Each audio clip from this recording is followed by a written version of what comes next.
आज मी तुम्हाला एकदम सोप्या पद्धतीने कच्च्या कैरीची चटणी तयार करून दाखवणार आहे। सर्वात प्रथम इथे मी सुकलेले खोबरे, लसूण आणि अद्रक मिक्सरला बारीक करून घेतले आहे।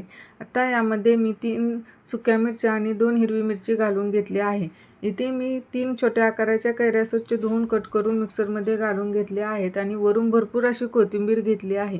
आता आपल्याला यामध्ये चवीपुरते मीठ आणि अर्धा चमचा जिरे घालून घ्यायचे आहे।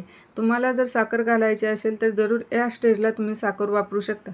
तर हे पाणी न घालता मिक्सरला छान बारीक पेस्ट तयार करून घेतली आहे। तुम्ही ही चटणी अशीही खाऊ शकता, पण याला आणखीन चव येण्यासाठी आपण याला तडका देऊन घेणार आहे। तडका पॅनमध्ये तेल गरम करून घेतले आहे। आता यामध्ये जिरे आणि मोहरी छान तडतडली की हा तडका आपल्याला चटणीवरती घालून घ्यायचा आहे आणि चटणी छान मिक्स करून घ्यायची आहे।